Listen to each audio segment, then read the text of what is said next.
सुखी जीवन का रहस्य।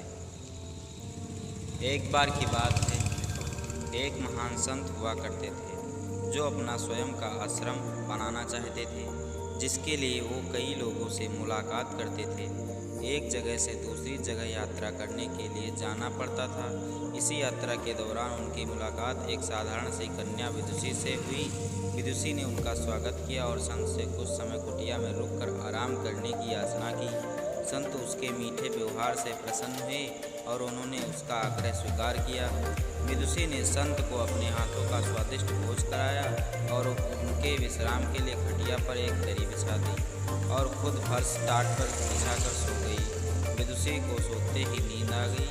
उसके चेहरे के भाव से पता चल रहा था कि विदुषी चैन की नींद, सुखद नींद ले रही है। उधर संत को खाट पर नींद नहीं आ रही थी।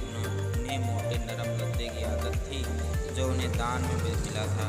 वो रात भर विदुषी का सोच रहे थे कि वो कैसे इस कठोर जमीन पर इतने चैन से सो सकती है। दूसरे दिन सवेरा होते ही संत ने विदुषी से पूछा कि तुम कैसे इस कठोर धरा पर इतने चैन से सो रही थी।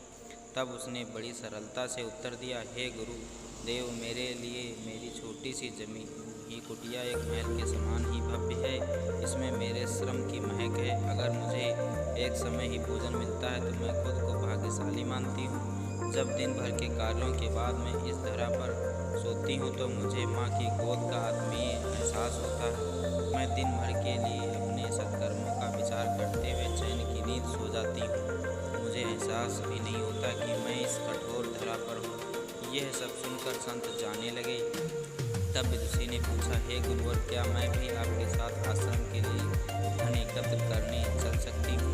तब संत ने विनम्रता से उत्तर दिया, बालिका, तुमने जो मुझे आज दिन ज्ञान दिया है उससे मुझे पता चला कि चित्त का सुख कहाँ है। अब मुझे किसी आश्रम की इच्छा नहीं रह गई। यह कहकर संत वापस अपने देश लौट गए और एकत्र किया धन उन्होंने गरीबों में बांट दिया और स्वयं कुटिया बनाकर रहने लगे। धन्यवाद। प्लीज़ दोस्तों, हमारे चैनल को सब्सक्राइब और लाइक और शेयर ज़रूर करें। अपने दोस्तों के पास शेयर करें। धन्यवाद।